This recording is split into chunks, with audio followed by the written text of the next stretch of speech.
Good morning, everybody, on this wet Sunday morning as the Labour Party gather in Liverpool for their annual conference, and there is one major topic of discussion. I've been saying for months and months here on LBC that I believe the Labour Party will move to a position where they'll certainly advocate we stay in a single market, but probably they're going to go for a second EU referendum. Well, we're very, very close to the moment of truth.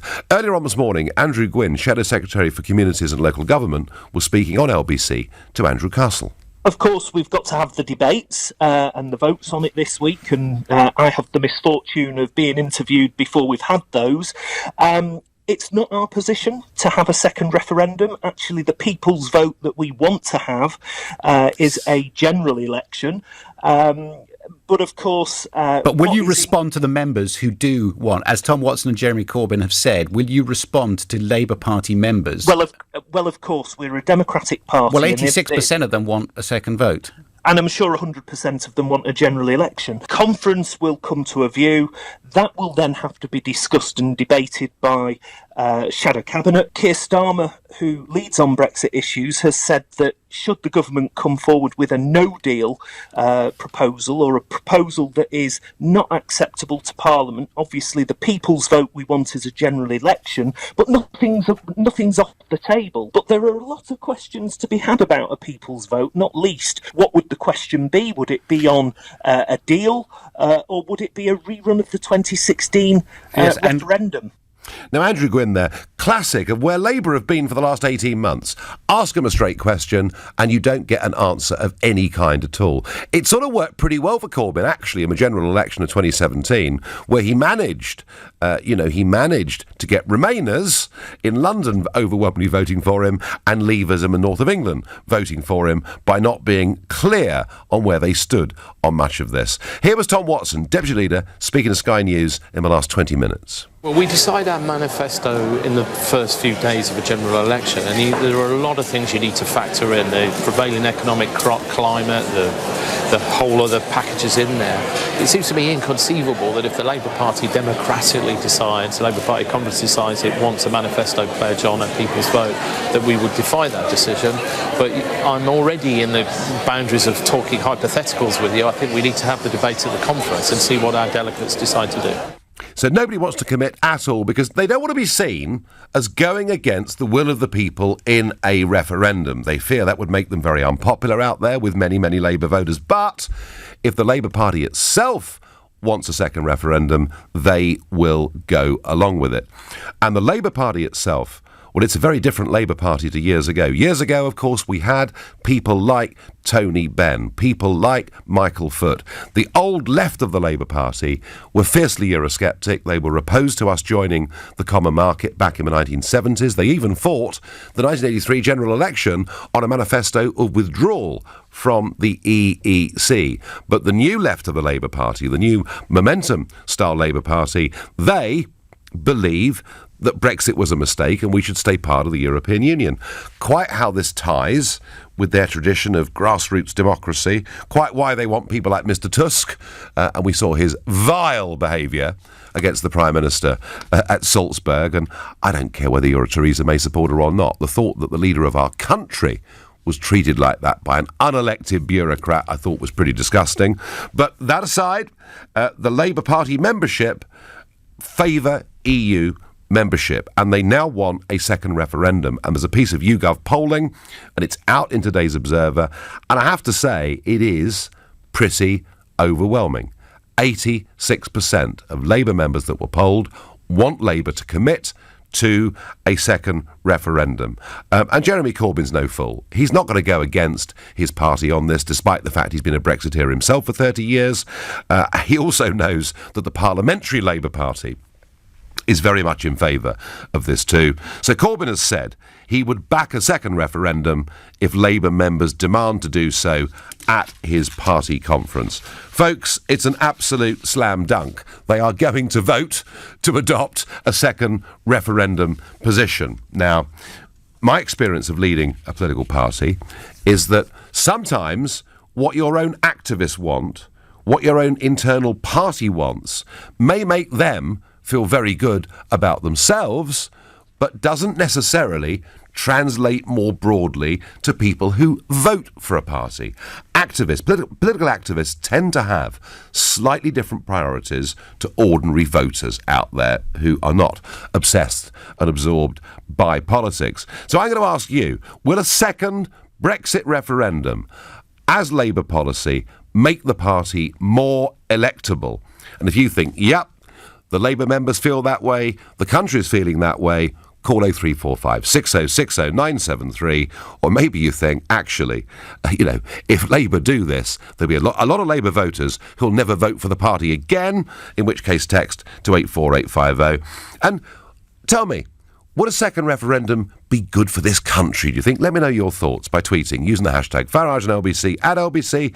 And as ever, Facebook Livers, you can comment there too. I will read out your messages, particularly the cleaner ones. Look, my view, folks, is if they do this, when they do this in Birmingham in the next few days, the members and activists, Momentum, all those people, MPs like Kinnock, etc., they'll all feel really good about themselves and think they've done the right thing. But they might just be missing something, which is, if you really look at the polling, it's only about 25% of this country who think we should abandon Brexit, who think there should be an exit from Brexit. Now, I know in general elections people vote on more than one issue, but hey, this is the one that is very much dominating our lives. There are 5 million people who voted Brexit and then voted for Corbyn at the next general election. There was some polling out the other day that suggested that in marginal seats this could cost Labour a significant number of seats. Against that, I guess you have to weigh up, why would you bother to vote Lib Dem? Vince Cable's whole shtick with the British public has been he wants an exit from Brexit, he wants another referendum. They're on 7 or 8% in the polls. But if the Labour Party adopt that position, I think they would then pick up some votes from a Liberal Democrat. So I do see some gains for Labour in doing this, but I think the potential losses far outweigh it. I think going for a second Brexit referendum, as they're about to do, will make Labour less electable. Tell me I'm wrong. 0345 6060 973.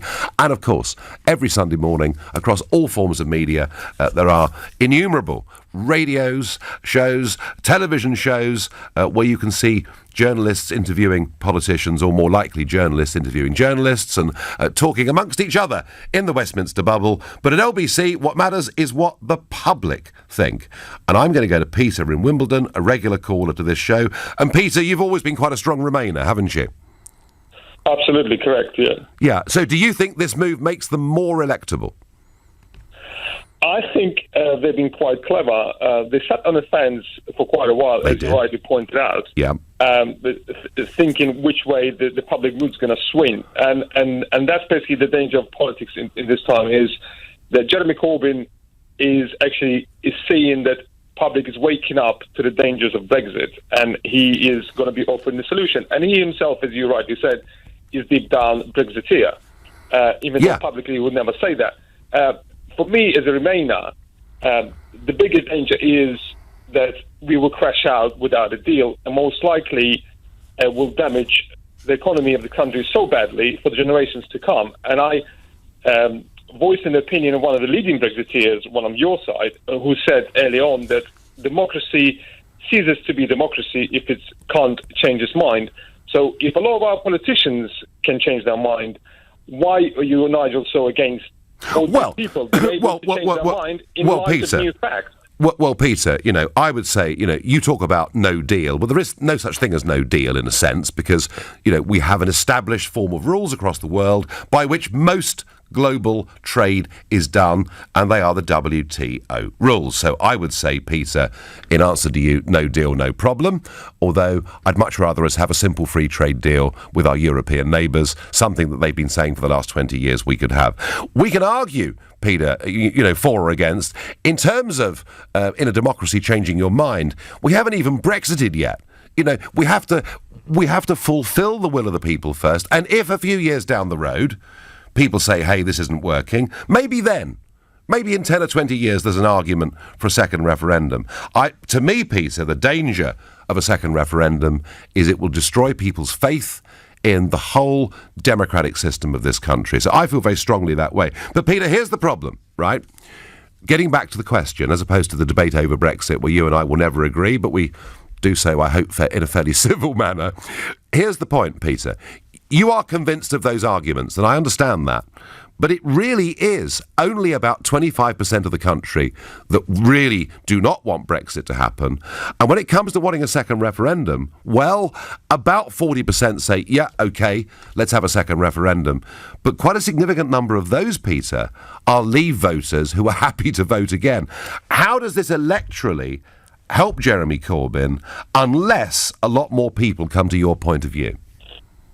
Well, it's all about swing voters, Nigel. And the thing is that people became more informed since the referendum. They know much, much more than they knew then. And a lot of people on your side used to say to the public, guys, we're never going to leave a single market. Like people like Daniel Hannan. He was the only single Brexit person with any voice at all. Well, who's Owen Paterson who said you'd be mad to leave a single market? But anyway, coming back to your question, I'm not sure about that, but anyway, go on. Yeah, he did. You guys have sold so many lies to the British public. Oh, and you know, for God's sake. Nigel, but you know. There's one big lie, Peter, isn't there? Nigel. There's one big lie. You're joining a common market. It's not about politics. And they lied to us for 50 years. For 50 years, they tried to pretend we were in control of large sectors of our life when we weren't. Nigel, the reason you are against the second referendum, because you cannot sell the same lies to the British public again. And the problem is that you can't be driving a bus around the country with £35 million written on the back of it. You can't be standing in front of a poster of Syrian refugees entering Germany and telling they're affecting the British people's lives. Do you know what, Peter? Do you know what, Peter? If there was a second referendum, I wouldn't change a single thing I said or did last time. I really wouldn't. But hey, Peter from Wimbledon thinks it'll be a good thing for the Labour Party because he thinks more people will wake up to the dangers of Brexit. I think he's wrong. I think Labour are in great danger of losing in South Wales, in the Midlands and the north of England. Big Brexit voting areas with very large numbers of Labour MPs. I think it will cost them seats. That's my view. You're listening to the Sunday edition of the Nigel Farage Show here on LBC, and it is 10:15. This is LBC. It's gardening week in the middle of Lidl. Get an electric shredder for £99, a petrol chainsaw only $79.99, and a 3-in-1 leaf blower and vacuum just $39.99. At those prices, you won't need a hedge fund. From Sunday the 23rd of September, Lidl, big on quality, little on price. Subject to availability, selected stores excludes NI. Universal Credit is opening up work for thousands of people across the country, providing support for people out of work or who start on a low income. It can top up your wages when you start a new job, making sure it's worth your while. And if your wages change, your Universal Credit changes automatically, giving you one less thing to worry about. So now it pays to take whatever job opportunities you find. Universal Credit, opening up work. Find out more at gov.uk/openingupwork. Online is the new print. Contactless is the new cash. And broking is the new banking. The world's changed, but Finance for Business will help your business stay one step ahead. By looking across the financial landscape, they'll find you a wide range of lenders' terms and packages suitable for your business and its future. So request a call back from an expert. Visit award-winningfinance.com. Finance for Business, because broking is the new banking. Your company's doing pretty well. Your tax position's okay. So what's keeping you awake at night? To face the future with confidence, talk to Vision Consulting. We've expanded from Gants Hill to the Gherkin, with clients from the fishmonger to the multi-million-pound property investment company. And our growth as a firm of chartered accountants and registered auditors is based on our passion for our clients' business. Have confidence in your accountant. See visionconsulting.co.uk. The Jaguar XE. The most advanced, efficient, and refined sports saloon Jaguar has ever produced. And there's 0% interest. We find that very hard to believe. The stunning Jaguar XER Sport now available with low monthly payments and 0% APR over 36 months. So why have an ordinary car when you can have a Jaguar? Search XE offers for more information. Available on selected models until 30th September 2018. PCP Finance. Credit subject status. UK residents over 18. Terms and conditions apply. At participating retailers only. Black Horse Limited Trading is Jaguar Financial Services. Have you heard about the medical revolution scientists say could be as game-changing as anaesthetic or antibiotics? Launching the Mail on Sunday's must-read new health section, The Miraculous Stem Cell Revolution. How stem cells could mend damaged hearts, repair stroke victims' brains, and even help the blind see. Plus, collect for a free health watch worth £30. Don't miss your life-changing new health section, only inside Sunday's Mail on Sunday. Terms apply. Online access, My Mail membership and 1,500 Nectar points required, limited to availability. To some, being a hero is wearing a funny mask or pulling your underpants over your trousers. But there is a better way. By going sober this October for Macmillan Cancer Support, you'll be transformed into a sober hero, proudly saying no to the booze and yes to raising money for people with cancer. Let's join together. You, me, my next door neighbour Jeff, all sober heroes and no silly underpants, except maybe Jeff. Feel heroic for 31 days. Sign up today at gosober.org.uk. The Nigel Farage Show on LBC. Call 0345 6060 973. The Labour Party in Liverpool will, this week, without doubt, have a debate, have a vote, endorse a second Brexit referendum, and Jeremy Corbyn and the leadership will go with it. All of that has been said overnight. Jeremy Corbyn making that very, very clear. Does this make them more electable? No, folks.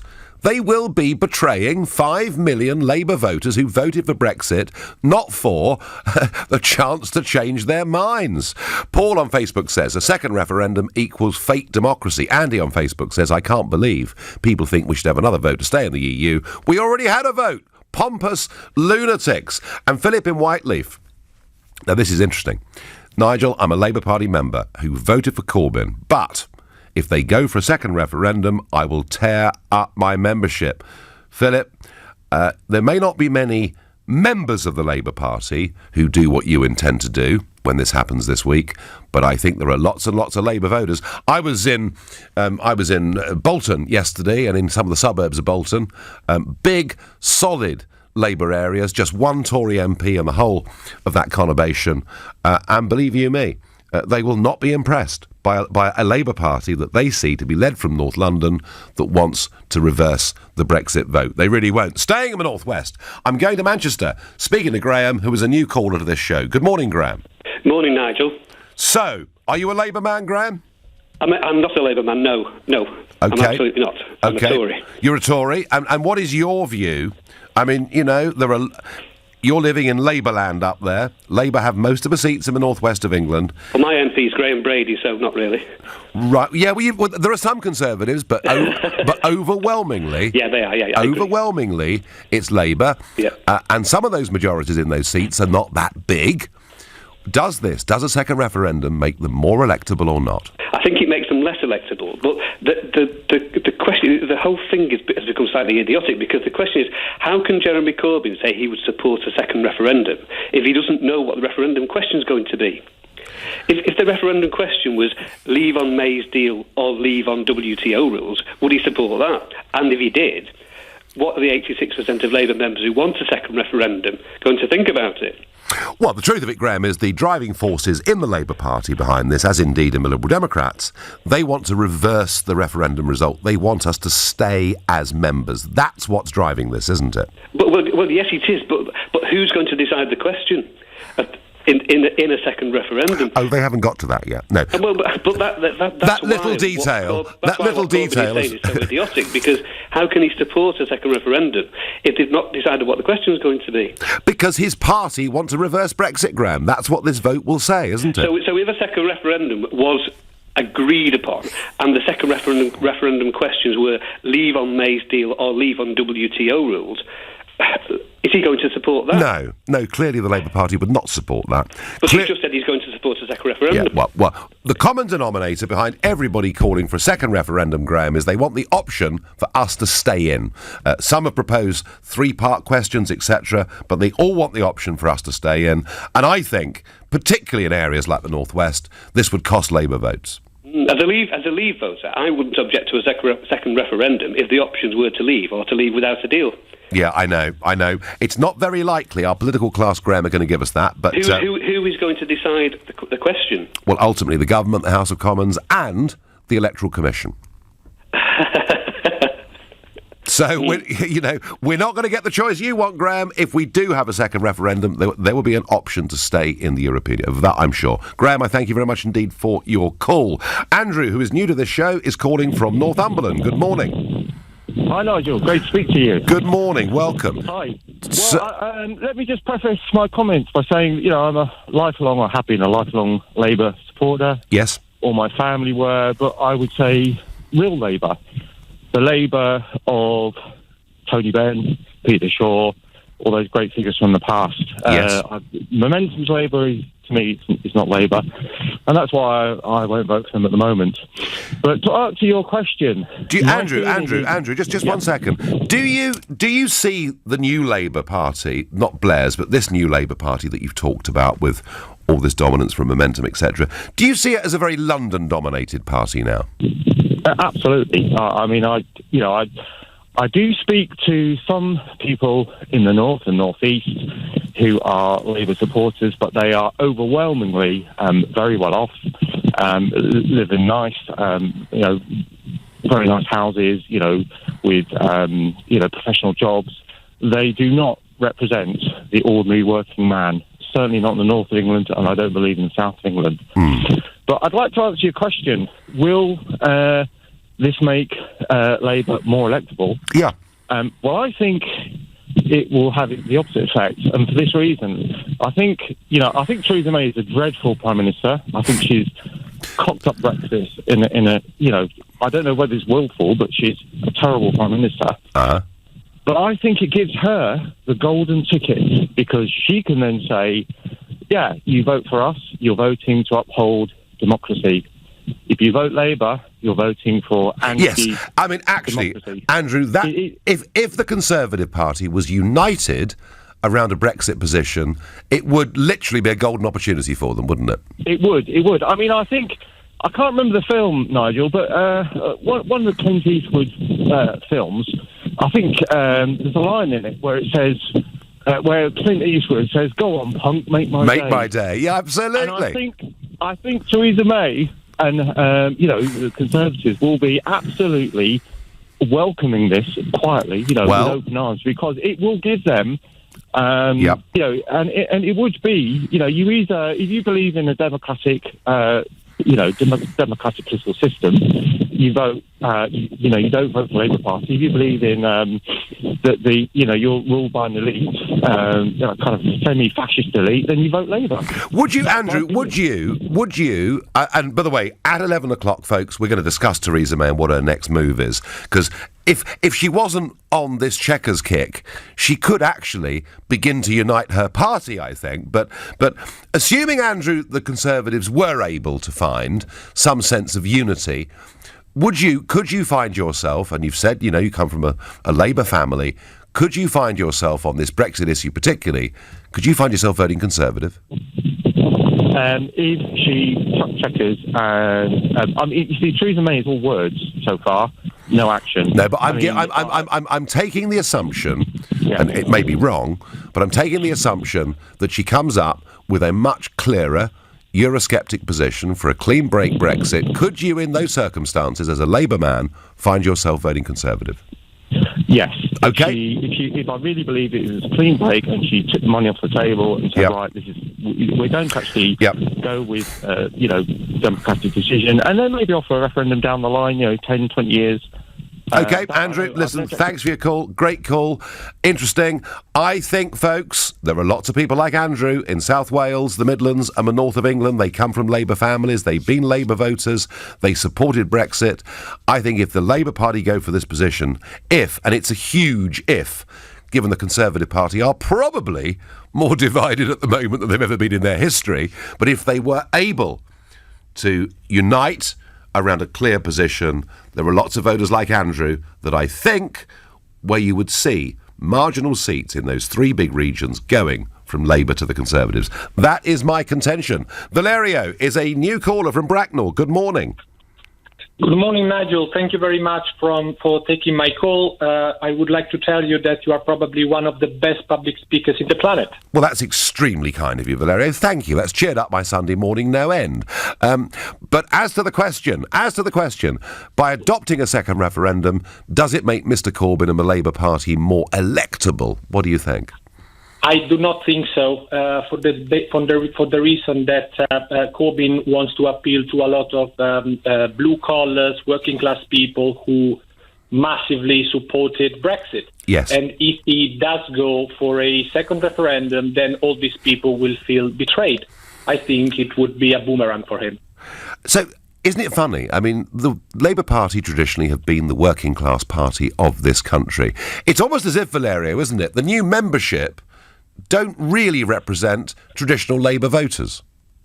I agree with that, especially with Brexit. If the Labour leader would have been Tony Blair, who was a bit more right-wingish, to some extent, I would have said, okay, it makes sense that they support a second referendum. But because Corbyn wants to, represent those people, but if he decides to go for a second referendum, he would betray them. And on top of that, his opposition hasn't really helped the working class people to achieve better working conditions at the moment. I'm not sure whether you agree with that. I don't think it has particularly, and I think actually one of the problems that Labour had from Blair onwards is that it appeared to be a party that was actually supporting more middle-class types, or in the case of Peter Mandelson saying, we don't mind people getting filthy rich. I think, Valerio, the Labour Party is now completely run by a sort of North London mindset, and it's very much lost touch with a huge group of people out there. As you rightly described, Valerio, it was the working classes of this country that overwhelmingly voted for Brexit. I thank you very much indeed for your call. Peter in Lancing says, I understood this referendum was to be a once in a generation. Another referendum would surely dilute our democracy.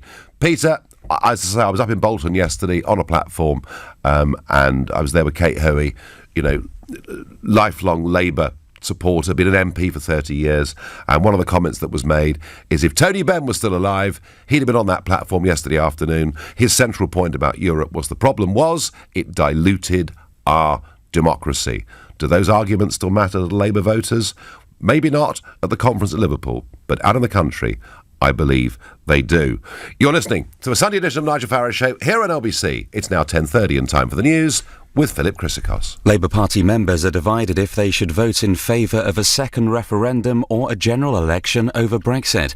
Leader Jeremy Corbyn says he would rather back a referendum if the party voted for it, but would rather a general election, while Shadow Business Secretary Rebecca Long-Bailey says people will be concerned by a second Brexit referendum. Sky shareholders are being urged to immediately accept the £30 billion offer put forward by Comcast. The owner of NBC Television and Universal Film Studios outbid 20th Century Fox by a £1.61 per share margin. A woman accusing Donald Trump's Supreme Court nominee of sexual assault says she's now ready to testify before a Senate committee. Christine Blasey Ford is expected to give evidence on Thursday. Judge Kavanaugh denies the allegation. LBC weather. Heavy rain moving east across southern England, clearing by the afternoon. Sunshine and heavy showers elsewhere. A high of 14 degrees. This is LBC. Have you heard about the medical revolution scientists say could be as game-changing as anaesthetic or antibiotics? Launching the Mail on Sunday's must-read new health section, The Miraculous Stem Cell Revolution. How stem cells could mend damaged hearts, repair stroke victims' brains, and even help the blind see. Plus, collect for a free health watch worth £30. Don't miss your life-changing new health section, only inside Sunday's Mail on Sunday. Terms apply. Online access, My Mail membership and 1,500 Nectar points required. Limited to availability.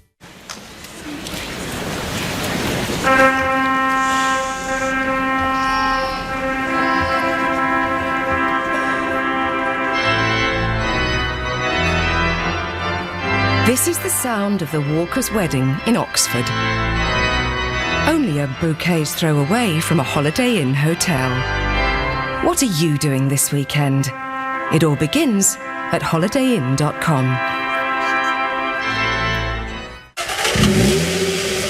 The Jaguar XE. The most advanced, efficient, and refined sports saloon Jaguar has ever produced. And there's 0% interest. We find that very hard to believe. The stunning Jaguar XER Sport now available with low monthly payments and 0% APR over 36 months. So why have an ordinary car when you can have a Jaguar? Search XE offers for more information. Available on selected models until 30th September 2018. PCP Finance. Credit subject status. UK residents over 18. Terms and conditions apply. At participating retailers only. Black Horse Limited Trading as Jaguar Financial Services. It's Beer Festival at Lidl. There's a huge range of beers including Beardo IPA, Hazy Days and Black Sheep Pale Ale from just $1.19. So if you're into beer, hop into Lidl. From Thursday the 20th of September. Subject to availability, selected stores, excludes NI and Scotland. Alzheimer's Research UK are carrying out vital research to transform the lives of people with dementia. Hi, I'm Tim, and I've been working on dementia awareness campaigns for 10 years. There's a lot of misunderstanding around dementia and a lot of fear around it as well. Really, the message is that there is hope, and the hope for dementia comes through research. If we can get new, effective treatments into the hands of people with dementia, we can improve their quality of life. Alzheimer's Research UK need your support to make life-changing breakthroughs possible. Learn more at lbc.co.uk.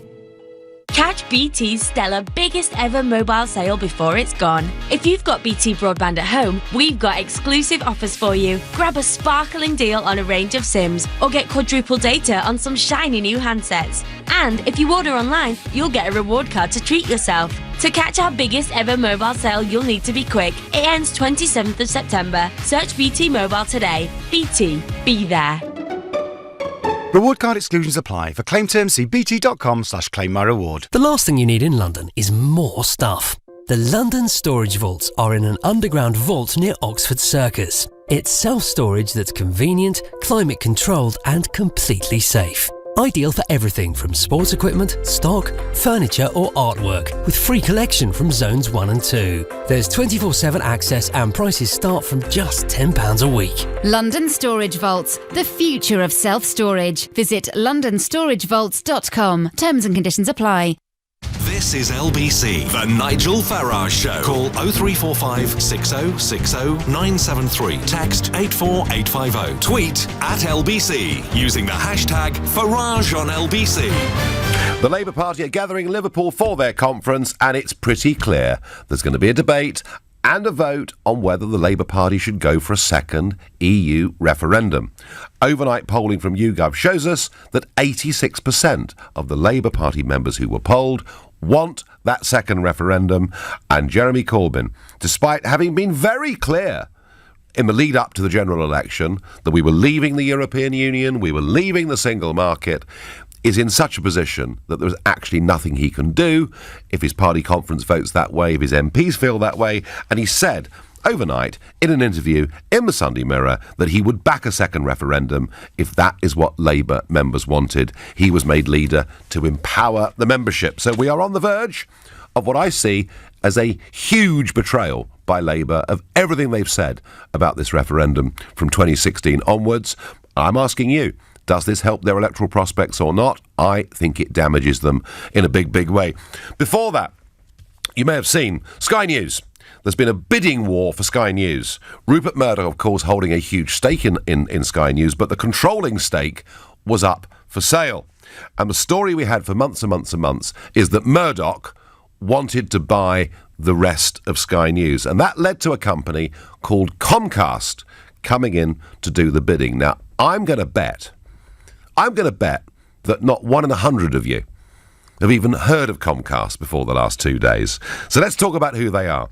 They are an American broadcaster. They own Universal. They own NBC. Last year, they acquired Euronews, TV channel that is there across Europe that has over 3 million viewers every single day. Now they've got Sky News. Comcast are now one of the most important media broadcasters in the world. And I wouldn't be surprised if we didn't see them acquiring more companies. Remember that name, Comcast. They're going to be a much bigger part of our national debate over the years to come. And an interesting thought. When all of this started, Sky News shares were about 12 quid. All right? So Rupert Murdoch says, I'm going to buy the rest of the controlling stake. Suddenly the shares start to rise a little bit. Then Comcast come in and say, we want to buy the controlling stake. And Murdoch says, I really, really, really, really want to take this controlling stake. And Comcast say, we really, really, really, really want to buy this controlling stake. And so the way it was settled is there was a closed bid. Literally, they put their prices in an envelope as to what they were prepared to pay for the controlling stake, and it went to the highest bidder. Murdoch bid £15.67 for the shares. Comcast bid £17.24. Rupert Murdoch is an 88-year-old Australian. He is a most extraordinary figure. I've met him many times. I have to say, always find him very interesting, very entertaining, incredibly up to speed for a man of his age. I tell you what, folks, he didn't want to buy the controlling stake in Sky News. What he did was to ramp the price up, and he's basically selling that he's basically allowed, his share price of what he owns in Sky to now be worth billions more than it was before. Clever old him is all I can say. Right, let's get back to the Labour Party. Charlie on Facebook says, when will they listen? We've already voted once! ! Roger says, momentum rule Labour now. It does look, Roger, a little bit like that. Andrew says, I would love to see Labour calling for another referendum. That would be the final nail in the party's coffin. Well, you say that, Andrew, but the Tories are having a pretty good job at tearing themselves to pieces. And Lynn says, Corbyn voted against the EU every time. How could he support a second referendum? Lynn, because he is boxed in by his own party, completely and utterly. That's the point Swivel-Eyed Loon from Worthing makes. He's boxed in. He's got to cop out. The British voters expect him, though, to represent them, not the Labour Party conference. Well, I made that point earlier on, didn't I? That sometimes what political parties and activists collectively think is the right thing to do may please them in their own echo chambers, but doesn't actually work outside with the broader electorate. Those that want a second referendum will push for a three-way question deliberately to split the Leave vote, says Paul from Croydon. I've seen this multiple choice idea put around. I do not believe the Electoral Commission would allow a referendum to go forward with three different choices, where we sort of rank them 1, 2, 3. I don't believe they would allow that. They've said before that referendum questions have to be simple and easy to understand, and I do not believe a sort of three-card trick, which is what the Remainers would like to do to split the Leave vote, will be allowed. Naomi is a new caller from Stratford in London. Good morning, Naomi. Good morning. I sort of wanted to address, firstly, the assertion that momentum is sort of a London-centric movement, because, there are sort of many sort of classifications within that. So there's, the working class, like myself, typically young, but then, I feel like I probably have a lot of experiences in common with, maybe someone in the north of the UK or someone in Wales, all these sort of quite segregated, we our sort of views, we don't get to interact, and it does create this echo chamber. But I don't believe that, I was very angry at the Brexit vote. Were you? Yeah, because I thought, it sort of went against all logic of what was good for this country. Economic forecasts have been vastly negative. But Naomi, we shouldn't believe economic forecasts too much. I mean, they're always wrong.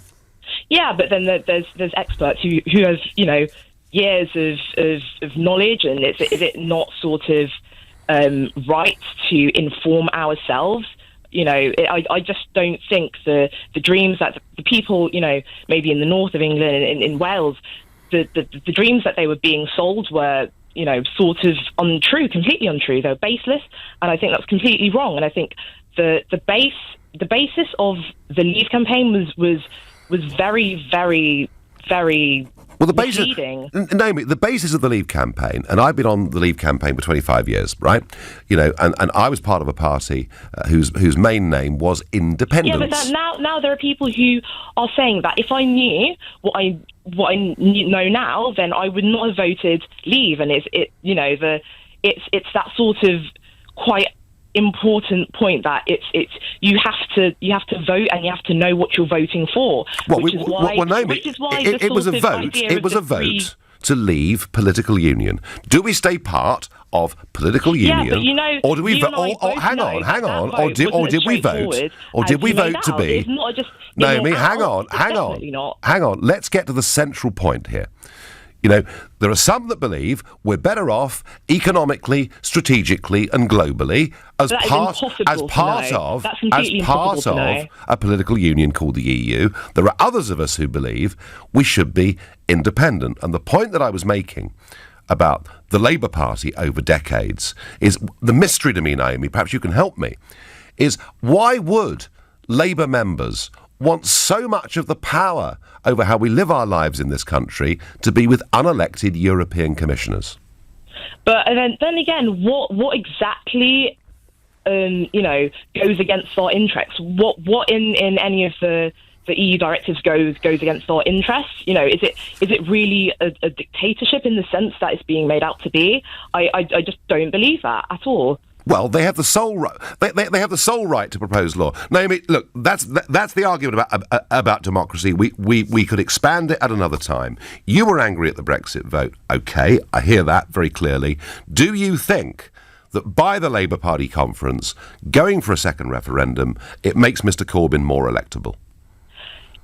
Honestly, it's hard to say because, like I said, a lot of those people, those sort of disenfranchised people, voted to leave. And I think it's more important that we understand the reasons why they voted to leave. And it is a sort of, I don't think it's hard. It's hard to, no, I think, having grown up and lived in London all my life, been in a very sort of ethnically diverse place, it's no sort of mistake that we didn't vote to leave overwhelmingly because, when you live in a place, when you can see diversity, when you can see how it helps the economy, when they're your next door neighbours or your friends, they're your partners, then I don't know how anyone would be able to. I think you'd be surprised, Naomi. Their neighbours, their partners. I think you'd be surprised, Naomi, how many of the black community did vote to leave in London. I think overwhelmingly those that voted to remain in London were those that live in houses worth £1 million or more, and there are lots and lots of them. I think this was much more of a class divide based on money, the referendum, than anything else. Naomi, I've got to let you go. We've run out of time. Thank you. You're listening to the Sunday edition of the Nigel Farage Show here on LBC. It's 10:45. Nick Ferrari at breakfast. We welcome to the studio Ofsted boss Amanda Spielman. So what was an A star or an A has been split into 3 grades. What was a B or a C has been split into 3 grades. Who's 4 then? 4, 5, 6. A 4 covers the lower end of what was a C. Well, what's a B then? Sorry, a B is a higher 4 or a lower 5. You tie me in knots now, Nick. Nick Ferrari at breakfast. Weekday mornings from 7. LBC. Join Clive Bull every Sunday evening from 6 for the Consumer Hour on LBC. Joe in Bromley says if you're doing a hotel booking, it's made online, but there's an error found when checking in at the hotel. Which organisation is responsible? So your claim there lies with who you booked with, so it's the booking company. However, if you are out there, I would talk to the hotel directly. The Consumer Hour on LBC with Widge. Impartial advice, investigations and reviews. Keep questioning. Looking for a better return on your savings? You could earn up to 5.35% tax-free interest per annum by investing in Cufflink's innovative finance ISA. Join thousands of investors who are earning more from their savings today and visit cufflinkisa.co.uk to get started. That's KUFLINK, cufflinkisa.co.uk. Capital is at risk. Rate based on a 5-year fixed-term investment. You should seek independent financial advice. The last thing you need in London is more stuff. The London Storage Vaults are in an underground vault near Oxford Circus. It's self-storage that's convenient, climate-controlled and completely safe. Ideal for everything from sports equipment, stock, furniture or artwork, with free collection from Zones 1 and 2. There's 24/7 access and prices start from just £10 a week. London Storage Vaults, the future of self-storage. Visit londonstoragevaults.com. Terms and conditions apply. Block management? It's a doddle, isn't it? I mean, once you've got budget approval, all you need to do is your service charge invoices, health and safety regulations paperwork, do the cleaning, the gardening, general maintenance, sort out site inspections, arrange contracts, insurance, emergency representation. This block management, such a doddle. Save time and money and cut down on the stress. For complete block management solutions, just call ABC Estates. ABC will take care of all your day-to-day management, leaving you as happy as Larry. For complete block management solutions, see abcestates.co.uk or call 0800 888 6688. What's the best coffee table decoration? A lamp? A vase? Or, a big tub of chocolatey goodness. I know which I'd have. Fortunately, at the Co-op, celebrations and quality streets are just £4 each. Now that's a home improvement I can get excited about. Subject to availability. See participating stores for details. Looking for your perfect kitchen? Visit roomsense.co.uk. Quality at a price you can afford. That's Room Sense. The Jaguar XE. The most advanced, efficient, and refined sports saloon Jaguar has ever produced. And there's 0% interest. We find that very hard to believe. The stunning Jaguar XER Sport now available with low monthly payments and 0% APR over 36 months. So why have an ordinary car when you can have a Jaguar? Search XE offers for more information. Available on selected models until 30th September 2018. PCP Finance. Credit subject status. UK residents over 18. Terms and conditions apply. At participating retailers only. Black Horse Limited Trading is Jaguar Financial Services. The Nigel Farage Show. Text 84850. As Labour's about to go for a second referendum, does it help their electoral prospects? Beryl on Facebook says, change of mind, it'd be UKIP for me if they're in a strong position. Well, UKIP actually, in 2015, did incredibly well with Labour voters. They got more Labour voters in 15 than they got Tory voters. Probably helped to get Cameron a majority, strange, or really, or at least win the election. This is political suicide for Labour. It's equal to the Conservative dementia tax. This gives May the opportunity to win a snap election. Well, we'll be talking about that at the top of the hour, because it is now rumoured that Mrs May may well go for a snap election. What's happened to politics? Why are we not listening to the working classes? Well, there we are, Paul. Very, very interesting. And Dave says, I was a traditional Labour voter, but if May dumps Chequers, I would vote Conservative. Giles is calling from Oxford. Good morning, Giles. Morning, Nigel. Yeah, I think, unfortunately, that, it's going to be an absolute home run for the Labour Party, and that you and your callers can have your echo chamber as much as you want, but I think this is a brilliant move, and I think someone said earlier that they've been sat on the fence for 18 months, and finally they're going to have a strong position, and they're going to hoover up some Tory voters, hoover up their voters, and just hoover up all the Remainers, and I think they're going to do pretty well, so bring on the snap election. Well, Giles, you can talk about echo chambers if you like, but let me just throw this back at you.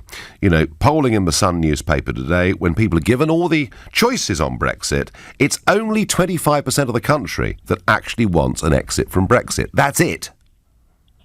But what I would say to that is that exit from Brexit is fine. I voted to remain, and I accept now the decision. We're leaving. That's fine. I accept that. What I don't accept, that as people have been saying, there are more details now to emerge, and I think the people should have a say on what those details are. And for people who are calling in and leaving you messages saying that to have another referendum undermines democracy, no, it doesn't. That is democracy. That's a debate. You know, just because it's a once-in-a-generation thing, that's a bit of hyperbole. It doesn't matter if it's once in a generation or 3 times a generation. You know, No, Giles, actually it does matter hugely, because, you know, we've always lived in a system here of representative democracy, but with the exceptional occasions on major constitutional type issues, the people have a say.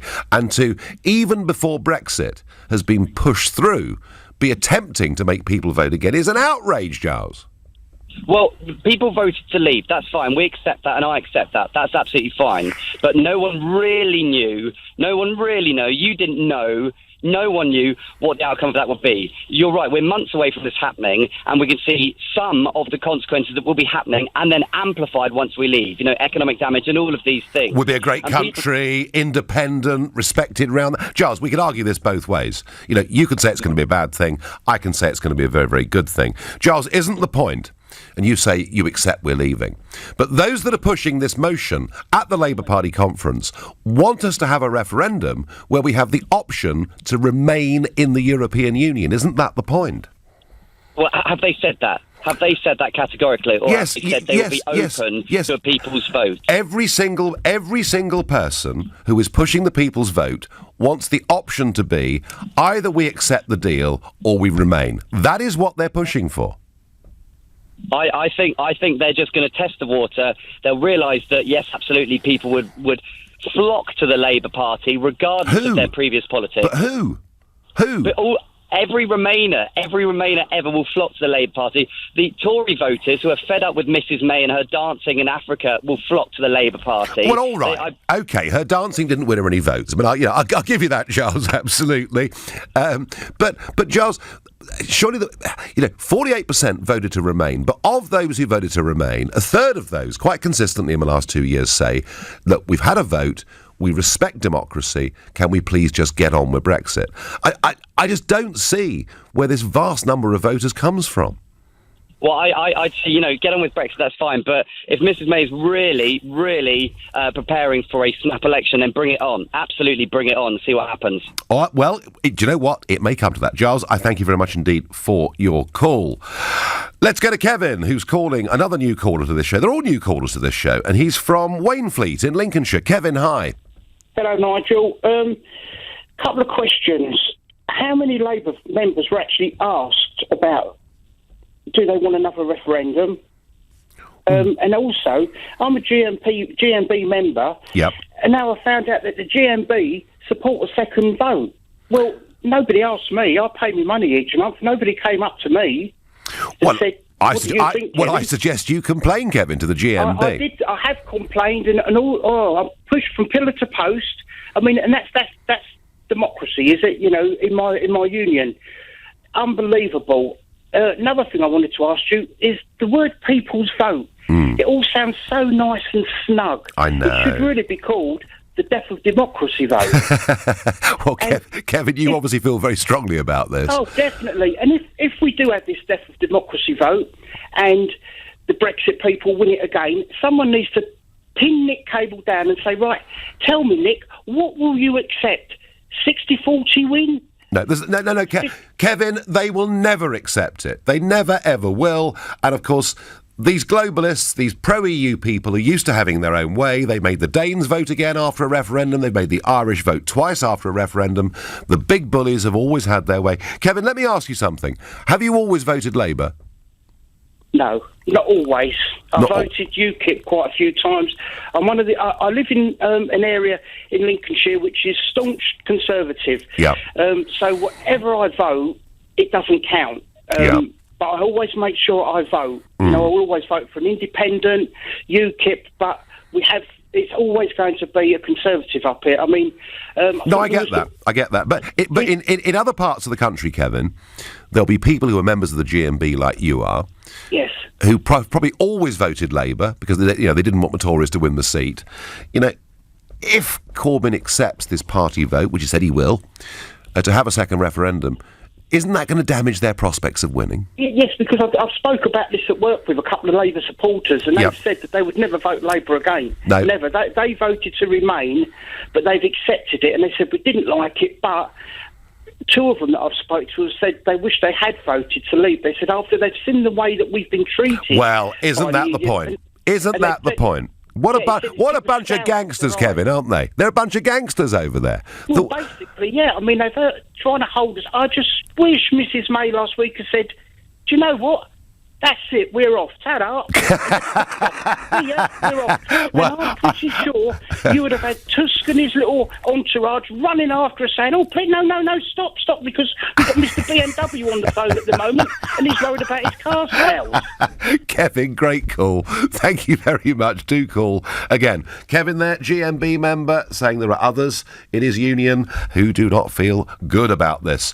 Sean in Suffolk says, 2 days after the EU disrespect the leader of our government, the Labour Party is still pursuing a vote to remain in the group. Discuss. Sean, you're absolutely right. Didn't they behave abominably? Ian in Runcorn feels quite strongly. Nigel, let's start calling this what it is. A loser's vote, not a people's vote. Let's go to James in Hatfield, another new caller to this show. And my last one on this subject, I think. James, good morning. Hi, good morning, Nigel. How are you? I am well. So, does this help? Corbyn win the election or hurt? No, I think it severely damages the credibility of Labour, in my opinion. Yeah. As a sort of previous history, a bit of a swing voter in my younger years, sort of mainly for Labour, but I'd say the past decade I felt more of a disconnect to sort of the way they're going about the politics. OK, this hurts them. James, I'm going to let you go. I'm going to squeeze very quickly. Time is tight. Deborah is a Labour member from Deptford. Good morning, Deborah. Nigel. Hello, good morning. I'm sorry time is tight, but you're a Labour member, I understand. I am, yes. And I joined when Jeremy Corbyn became leader of the party, and I support him in many things, I do think that he is Eurosceptic. Mm-hmm. And I voted to leave, and I just really hope they don't make the mistake of offering, but I fear what you say is right. They are going to vote at conference to vote for a second referendum, but I do think it might lose in the general election, and I don't think it will do much for their standing, really. Yeah, I mean, Jeremy Corbyn is boxed in here, isn't he? He's almost got no choice, has he? This is it. I don't think he really wants to do it, but what can he do? Because, momentum and that are the ones that give him the momentum behind his leadership, and I agree with him on so many things, you know what I mean? But I just do not... I think at some point you just got to put country before party. Oh, I love that phrase. You've got to do, because I just think the European Union is so undemocratic. Deborah, and if people were educated about it, they'd realise. Deborah, you've ended this hour's debate beautifully on this by talking about country before party. Absolutely, I agree with you 100%. Thank you. Thank you, everybody, for your calls on that. Well, now, Theresa May has reportedly begun planning for a snap election in November to save the Brexit talks, well, and her job as well. This comes after the EU leaders really mocked her plan, and indeed her. We are now at impasse. So, with enemies to the left of her and the right of her, what is Theresa May's next step? What should she do? If you think she should stick with checkers, call 0345 6060 973. Maybe you think a general election is the only answer, in which case text to 84850. Or maybe she might listen to David Davis's plan. If that's how you feel, tweet using the hashtag Farage and LBC at LBC. And of course, watch and comment on Facebook. We're live from London next.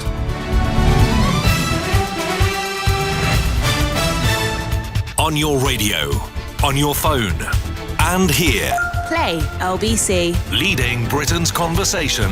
This is LBC. From Global's newsroom at 11 o'clock, Jeremy Corbyn finally admits he is willing to back a second Brexit referendum if it's voted for at the Labour conference in Liverpool. But addressing his supporters in the city, the Labour leader says he'd rather have a general election. The more those people come after us, the stronger we are. And if this government can't deliver, then I simply say to Theresa May, the best way to settle this is by having a general election. But speaking to LBC, the Shadow Housing and Communities Minister Andrew Gwynne stopped short of repeating Mr Corbyn's support for a people's vote if it's the wish of the Labour members. What would the question be? Would it be on a deal, or would it be a rerun of the 2016 referendum? Ideally, I want Labour to be in government so that we are in control of the Brexit process. If it looks like we have no deal, the meaningful vote that we secured for Parliament is the first stage. I think if Parliament votes it down, Theresa May has absolutely no option than to go to the country. Separately, Downing Street is denying reports it's planning for a snap general election in November. The Sunday Times reports senior members of Theresa May's team are wargaming for a possible autumn vote on Brexit. But Joe Twynham from YouGov has told LBC that time frame is too soon. Happening in November is unlikely because it would take at least 5 weeks of campaigning, even if it was called now. And so that takes you into the start of November. An election at some stage within the next 12 months or even 6 months is not completely outside the realms of possibility, even though I don't think it's the most likely option. And it's all because of the Brexit negotiations. And Nigel will be leading Britain's conversation on that story next. Comcast has beaten 21st Century Fox at auction to win Sky. The owner of NBC Television and Universal Film Studios Studios bid more than £30 billion, or £17.28 a share. That's £1.61 a share more than Fox bid. Investment director Russ Mould has told LBC Comcast is trying to get ahead of technology. People are what's done as cord cutting. They're not taking cable and they're taking Amazon or Netflix and watching things over their iPads or their iPhones instead. But when you're going to have 5G, the next generation of mobile technology coming in Europe, that's another way in which people can consume media and access content. And so control of that content will be vital. And Sky's got dollops of it and Comcast has now got it instead. House of Fraser stores are to close in Edinburgh, Hull and Swindon. Sports Direct owner Mike Ashley, who recently bought the chain, is blaming greedy landlords for failing to agree new terms on its buildings. British world heavyweight boxing champion Anthony Joshua remains undefeated. He knocked out Russia's Alexandra Povetkin in the 7th round at Wembley last night. LBC weather. Heavy rain moving east across southern England, clearing by the afternoon. Sunshine and heavy showers elsewhere, a high of 14 degrees. From Global's newsroom, for LBC, I'm Philip Chrysikos. It's Beer Festival at Lidl. There's a huge range of beers including Beardo IPA, Hazy Days and Black Sheep Pale Ale from just $1.19. So if you're into beer, hop into Lidl. From Thursday the 20th of September. Subject to availability, selected stores, excludes NI and Scotland. This is LBC from Global, leading Britain's conversation. The Nigel Farage Show.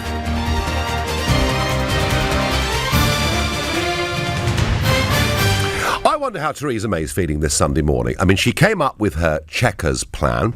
It was something that the Eurosceptics in the country and the Conservative Party thought was an abomination. It led to the resignation of Boris Johnson. It led to the resignation, of course, of David Davis, who I was with yesterday.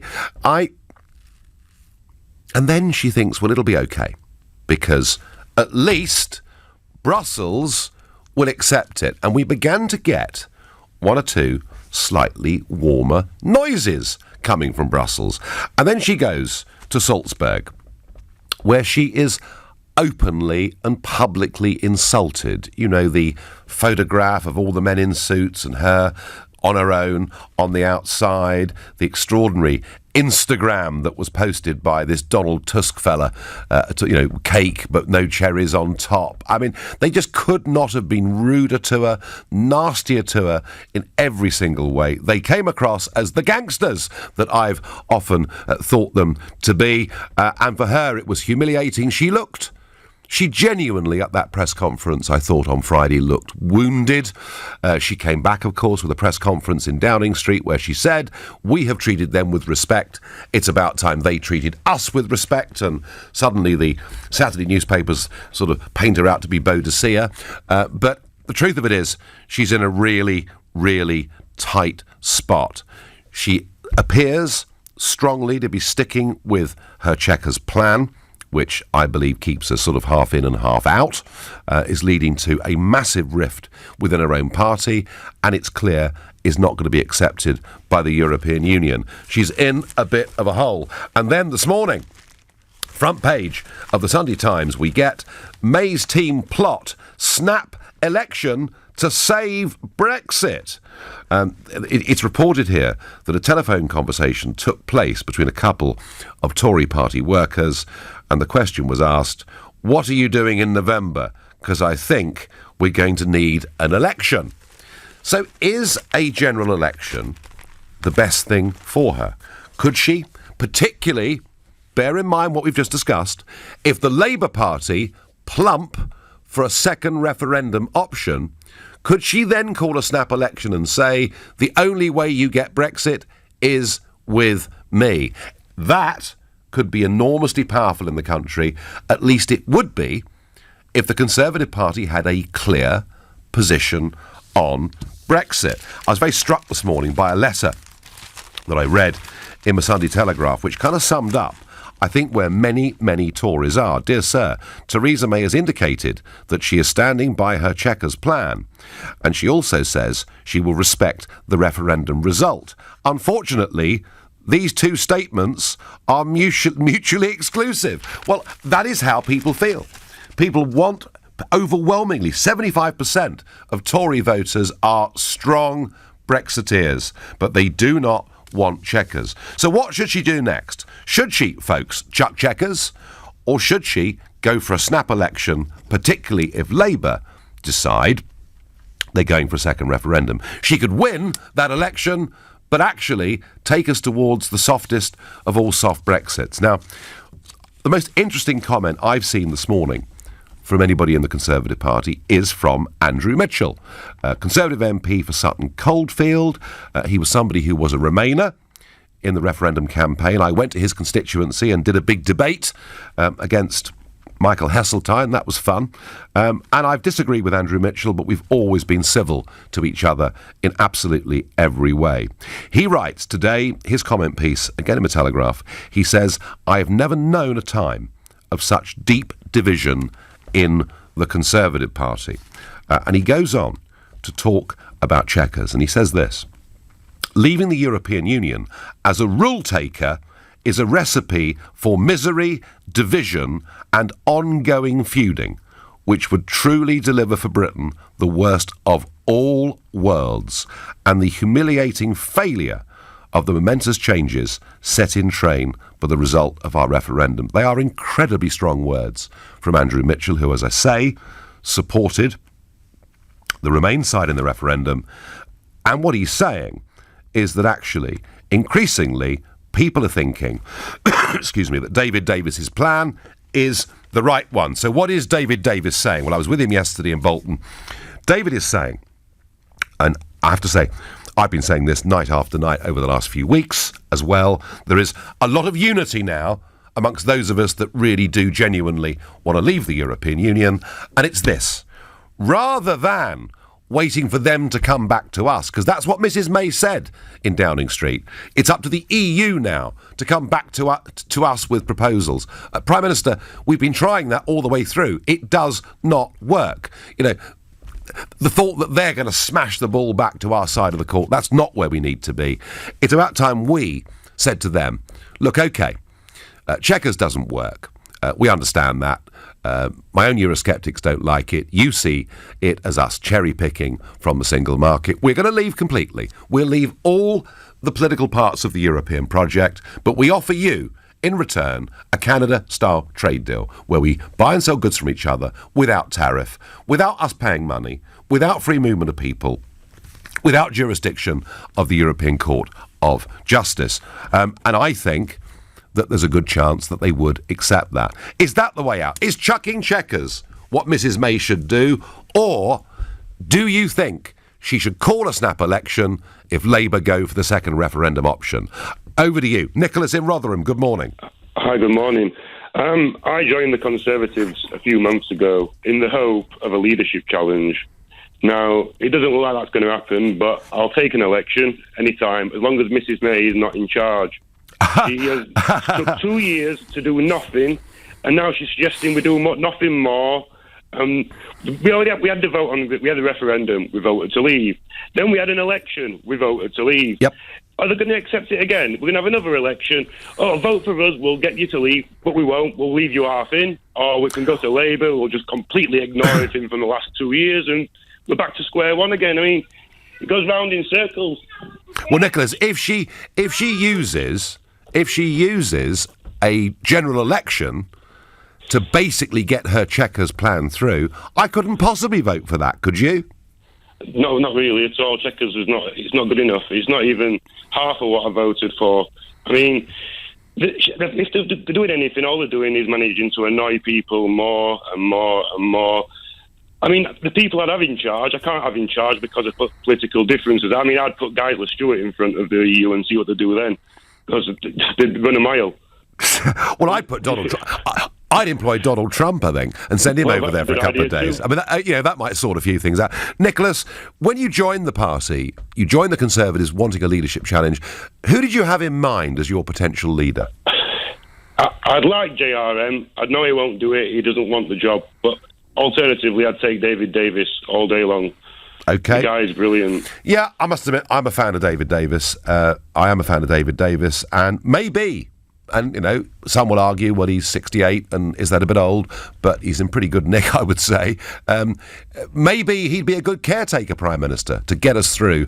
But at the moment, Nicholas, there is no prospect of her being removed as Tory party leader. And if they and I argued strongly on this show back in July that they should get rid of her. They didn't do it. They dropped the ball. Boris just, failed to use the knife, as I put it. And I think, Nicholas, you're stuck with her. Nicholas, thank you. I'm going to go to Milan, who's calling from Chiswick. Good morning. Oh, Nigel. God, the last few days, there's been a lot of chest beating with authority, but it's just been full of nonsense. There's lack of detail.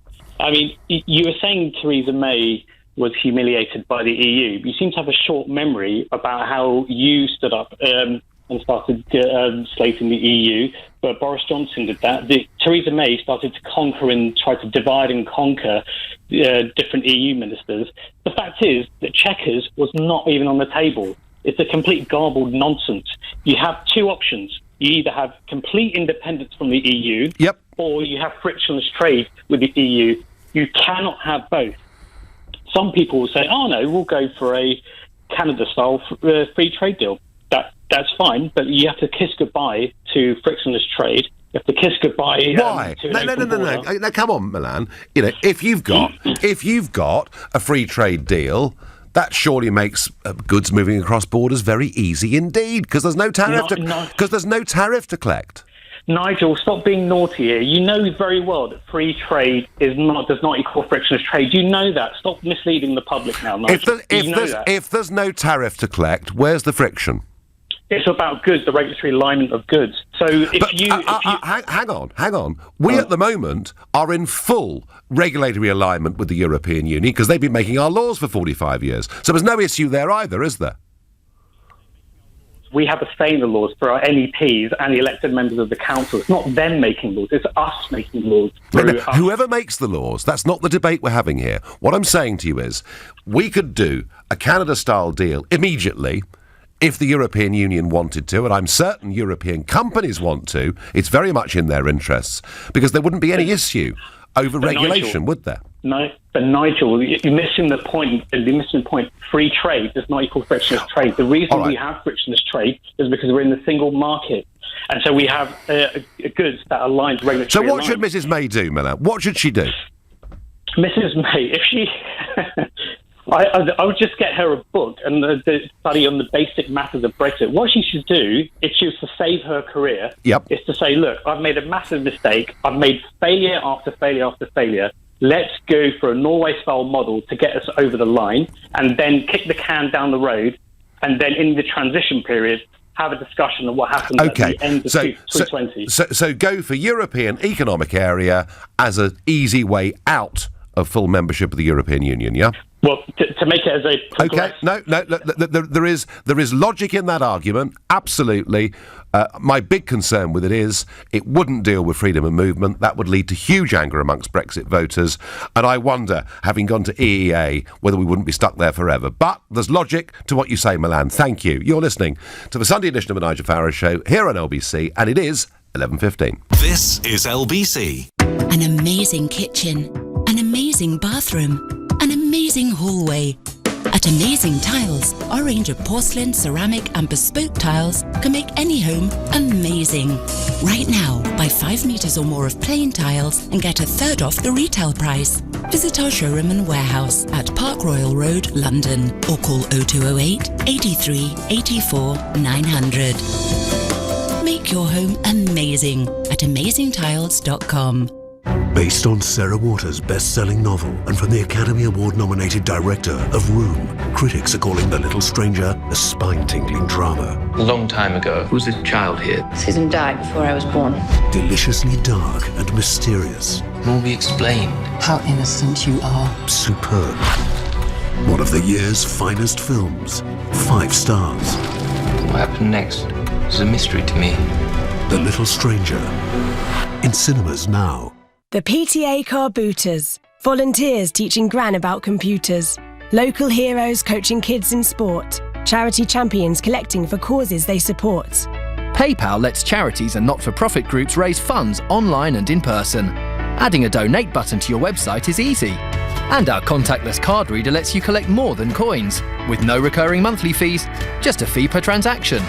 Search PayPal for charities and fundraise in more ways. Terms and cost of card reader apply. Your future is here. The Global Academy, a forward-thinking state school for 14 to 19-year-olds interested in a media career. Visit globalacademy.com to find out more. Hit the bullseye this October by becoming a sober hero and take a month-long break from the booze to raise money for Macmillan Cancer Support. No darting to the bar, no doubles. Just wake up happily hangover-free.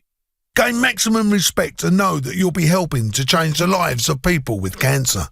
It's all in a month's work for a sober hero. So go sober for October and sign up today at gosober.org.uk. Game on! To make sense of today's biggest stories, it's never been more important to choose your words well. The Telegraph's digital subscription gives you unlimited access to expert opinion and insight from our award-winning writers. Subscribe today and get the full newspaper downloaded to your tablet or smartphone every morning, plus 24/7 breaking news coverage wherever you are. Free for 30 days at telegraph.co.uk/free trial, then just £3 per week. Cancel anytime. The Telegraph. Words are powerful. Choose them well. Terms and conditions apply. It's Beer Festival at Lidl. There's a huge range of beers including Beardo IPA, Hazy Days and Black Sheep Pale Ale from just $1.19. So if you're into beer, hop into Lidl. From Thursday the 20th of September. Subject to availability, selected stores, excludes NI and Scotland. The Nigel Farage Show on LBC. Call 0345 6060 973. Is Mrs May going to call a general election? Should she call a general election? Are the Labour Party about to open up a massive flank to her by going for a second referendum and she can present herself as being the true voice of Brexit, even though she isn't? Because the Chequers proposal is not what we actually wanted, those of us that voted to leave. What should she do? Going to go to Jamie in Market Harbour as a new caller to this show. Good morning, Jamie. Good morning, Nigel. How are you? I am well. So, what happens now, Jamie? Come on. Well, here's my thoughts. I think, if I remember right, 36% of the eligible population voted in the referendum. That means 73% did. Voices that haven't actually been captured in any data. Jamie, 73% turnout we had in the referendum. No, I understand that 36%. Now, the figures I understand, 36% of the eligible population voted. No. That's how I understand it. No, I think, well... No, 73%. 73% of those on the electoral roll, 73% turned out and voted in the referendum, which is a very, very high figure for modern-day Britain.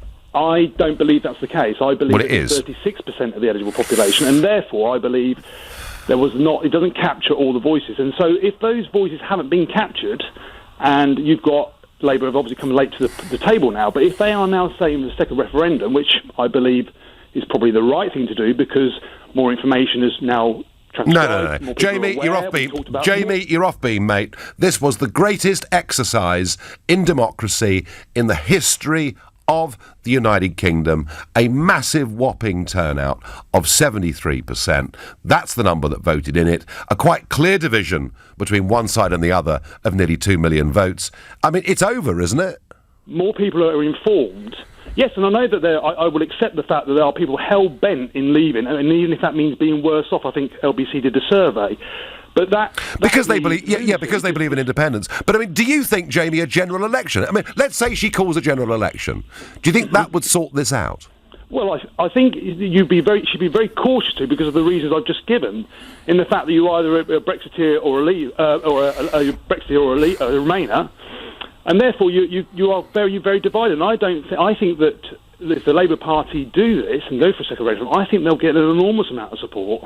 Well, Jamie, you may be right, but that was really the last hour's discussion, not now. Thank you. Going to go on to Majid in Peterborough. We've spoken before. Good morning, Majid. Good morning, Nigel. How are you, mate? Well, I'm all right. I honestly, I can sort of see this situation where she stands up in November and calls a general election and says, I am the true Brexiteer. Chequers is the way forward. And it really worries me. I desperately want her to chuck Chequers, Majid. Well, I saw the speech when she made on the other day, and I spoke about it, and she was slapped down. I mean, she was humiliated, she was slapped down. She went around Europe trying to get a little deal behind everybody's back, and they turned around and said, no, it ain't going to happen. So I think maybe it's finally dawning on her that she's not going to get it. Whatever we ask, she's not going to get it. They're not going to give it to us. So, personally, my view is, and you know how I feel, Nigel, I think that she should go for an election. She should go for an election probably in end of November, maybe start of December.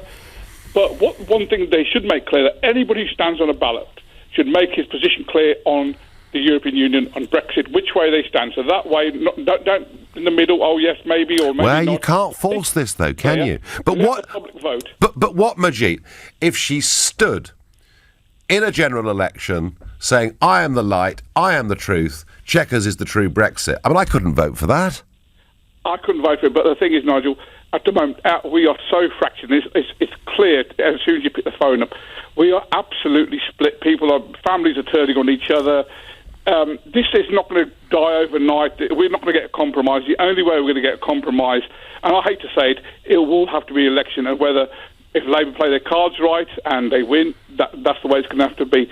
I know it's not right, but I can't see any other way for this country to just heal ourselves. Right, so you see we'll be going on this next year, the year after, the year after. But Majid, having a general election is unlikely to be a healing process, is it?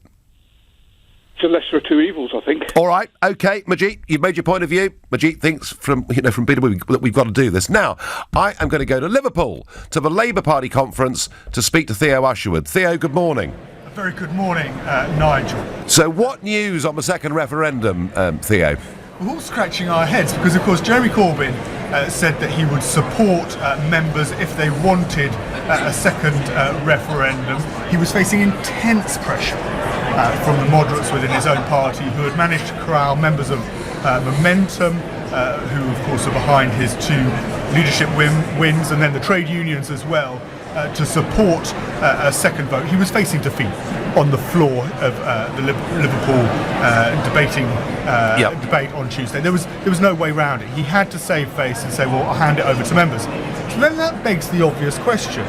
If there is a second vote, which way would you vote? And he was asked about that on the BBC this morning and gave this very, well, how should I put it? It wasn't exactly a clear answer. We're having a debate at our conference and we will come to a conclusion on that. Our preference is that we will demand our 6 tests against the government, and our preference would be for a general election, and we can then negotiate our future relationships with Europe. But let's see what comes out of conference. We're a democratic party. We're very big. It's the biggest conference we've ever had. And given that, do you feel bound by what the conference decides as the leader? Obviously. I'm there elected as a leader of this party, elected as the leader in order to bring greater democracy to this party, and that's exactly what I've been doing for the past 3 years. And will this party get a chance this week to vote on the issue of a second referendum, clearly? There will be clear votes in conference. I don't know what's going to come out of all the compositing meetings that are going on. And if, as a result of that clear vote, the conference says, yes, we want a second referendum, will Jeremy Corbyn deliver that? Let's see what comes out of conference, and then obviously I'm bound by the democracy of our party. But you'd be if there was another referendum now, with one option being broadly speaking stay in the EU and the other being broadly speaking leave the EU, how would you vote? Well, that's conjecture as to what the question would be. Well, I've just given you the question. In or out? That's conjecture. We don't know what it will be. In the referendum, I wanted to remain and reform the EU. 40% of Labour voters voted to leave, 60% voted to remain. But you know what? None of them voted to lose their job. None of them voted to have lower food standards. They all wanted a better economic performance in this country. The cry of many areas that voted leave was they're fed up with the way they're being treated by governments in this country. So Theo, he is tacking now much towards this second referendum position with those words, isn't he? Absolutely. This is a big win for the Remain urban graduates, as James Cleverly, the Tory Vice Chairman, put it this morning. You know as well as I do that since the referendum, Labour has managed to create this confusion on purpose about where it really stands, because it needs to keep Labour traditionalists in the West Midlands, in the north of England, on side, because of course they predominantly voted to leave the European Union, and then at the same time keep those younger voters, those members of Momentum who are so influential in going out and campaigning on the doorstep happy because they're big Remainers. And it's these two wings that he's managed to if you like, keep smiles on both of their faces by offering them until now, shadow ministers until now. Yeah. So now what happens? And you're talking about Theresa May, and this is where I think it gets interesting. I think Chequers was dead long ago, but right now the talk is that Theresa May ditches Chequers in her own mind, and if she goes to an election, a snap election in November, stands on a Canada-style trade deal versus Jeremy Corbyn, and this is where the second vote creates a real opportunity for the Prime Minister. She stands on the second vote and says, well, listen, I really tried with Chequers. I tried to give the EU an offer. They rejected it. Let's go to no deal. Let's go to just a simple trade deal with the European Union. And then Jeremy Corbyn turns around and says, well, let's have a much softer Brexit. And Theresa May thinks that would be, the calculation is that would be a real vote winner with traditional Labour supporters. And she could overcome that hurdle. She could secure a bigger majority than the 15 to 20. Yes, I mean, she could secure a majority, pretending for it to be a true Brexit, and then give us a soft Brexit with the cushion of a majority, I guess. But hey, Theo, we'll talk to you in the next few days. Well, that was Theo Usherwood there from Liverpool, from the Labour conference, and it's pretty clear, isn't it? It's pretty clear that what is going to happen in the next few days is Labour will endorse a second referendum. It is an electoral opportunity for Mrs May, if of course she did as Theo suggested and stood on a Canada style. We're going to go for free trade. We're leaving all political linkage. We'll go for a Canada deal. They'll accept it because actually BMW sell a third of their cars overseas in this country. I think if she did that against the Labour Party that wanted a second referendum, I think she'd win quite a big majority. Whether then, in government, she'd stick to her promises is, of course, a very, very separate issue. Morning, Nigel. A general election now will end in disaster for the country. May needs to be removed now and replaced by a Leave supporter before any election. I cannot vote Conservative. They do not currently represent my political beliefs, and I would never vote Labour. I would vote UKIP, but it remains on rocky ground and is still seen as unprofessional and too far to the right. Well, I have to say that the chances, folks, of Mrs May being removed, I think, get slimmer and slimmer with every week that passes. And I was very struck that when she stood up and said, we've treated them with respect, they must treat us with respect, and she's painted like Boadicea the next day in the Tory press, I thought, yeah, that's got her through the conference. She's very, very good at staving off the 48 letters going into the chairman of the 1922 committee. She is a very good political survivor, whether you like politically what she does or whether you don't. I find it, I have to say, I find it agony to watch her as Prime Minister, standing up, making big Eurosceptic speeches, and then making a whole series of concessions. But when Labour, this week, vote to be the party of a second referendum, vote to be the party that effectively wants to overturn the Brexit vote, the door is open for her to get a big majority. I think a general election, once that Labour vote goes through the conference, I think a general election becomes quite a possibility. Not saying it's right, but quite a possibility. You're listening to the Sunday edition of the Nigel Farage Show here at LBC. It's 11:30 and time for the news with Philip Chrysikos. Labour's deputy leader insists he wants its annual party conference in Liverpool to have a good debate on a fresh Brexit deal. Tom Watson says the leadership is listening, admitting he thinks a general election would be a better way forward, the same view as leader Jeremy Corbyn. Police were investigating a murder after a 19-year-old man was shot in East London. It happened in Walthamstow last night. His friends drove him to hospital. It's claimed the worst universities for social diversity are Cambridge, Oxford and St Andrews. That's despite them being in the top 3 in Britain academically. LBC weather. Heavy rain moving east across southern England, clearing by the afternoon, sunshine and heavy showers elsewhere, a high of 14 degrees. This is LBC. Meet the team behind the ever-flourishing Jude's Ice Cream. There's James, Alex and Chow, the MDs. Hello. Zoe, the chief churner. Hi. Steve, the dairy farmer. Hello. A herd of cows, obviously. The refrigerating unit controllers. Hello. And Ivan. Hi. He's the relationship manager from Lloyds Bank, who, by working together with the business, arranged the finance that helped increase their freezer capacity and expected annual turnover by 30%. Lloyds Bank. By the side of business. All lending is subject to status. To make sense of today's biggest stories, it's never been more important to choose your words well. The Telegraph's digital subscription gives you unlimited access to expert opinion and insight from our award-winning writers. Subscribe today and get the full newspaper downloaded to your tablet or smartphone every morning, plus 24/7 breaking news coverage wherever you are. Free for 30 days at telegraph.co.uk/free trial, then just £3 per week. Cancel anytime. The Telegraph. Words are powerful. Choose them well. Terms and conditions apply. So much confusion. This deal or that deal. Why can't renewal be simple? It does sound like a bargain. What if you're being ripped off?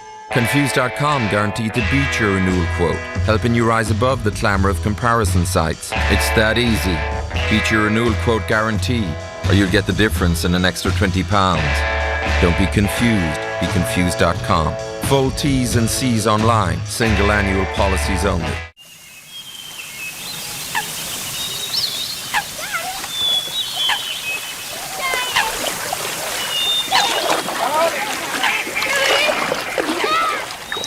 This is the sound of the Birch family kayaking down the River Dee, North Wales.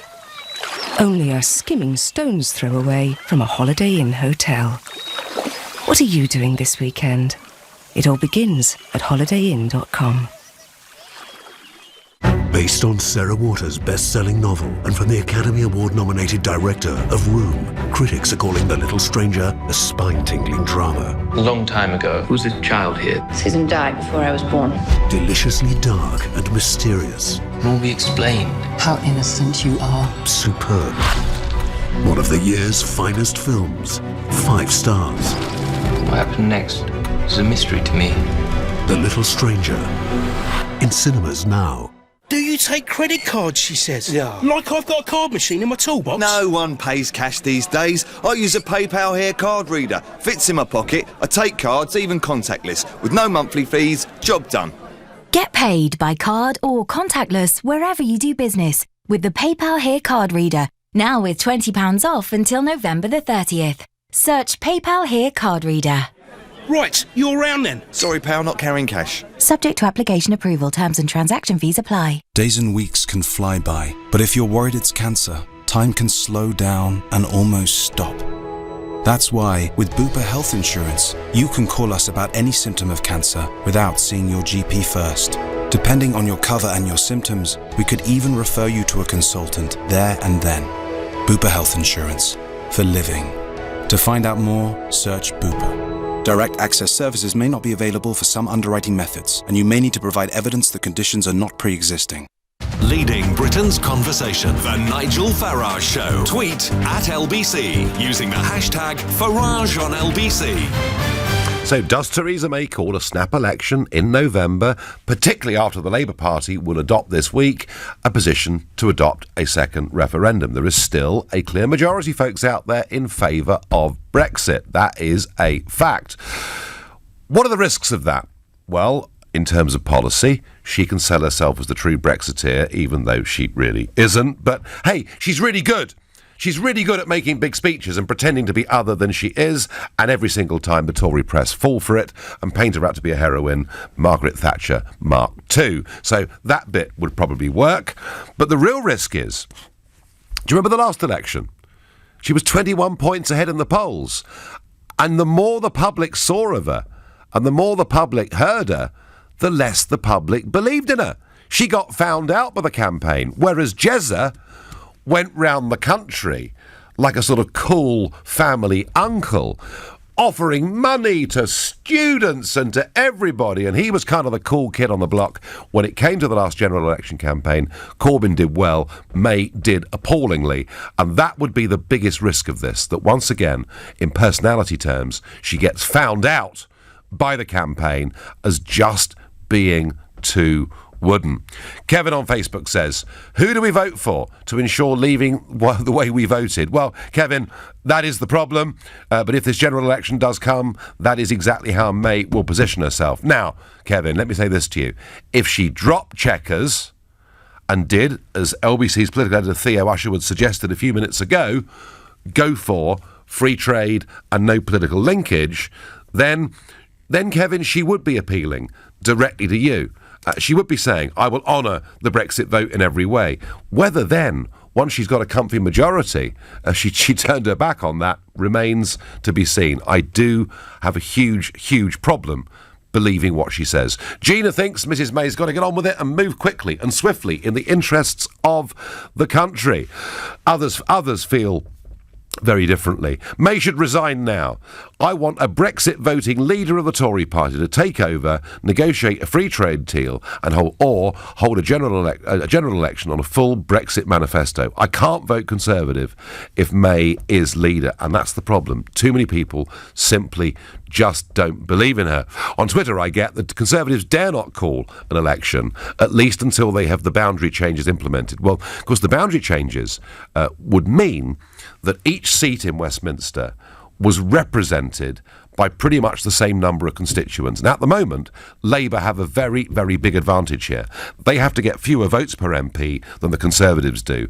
The point of the boundary reviews was to reduce the number of MPs to 600 and to have pretty much equivalence between the numbers representing each constituency. That probably would cost the Labour Party 20 to 25 seats. But there is zero prospect of those boundary reviews going through.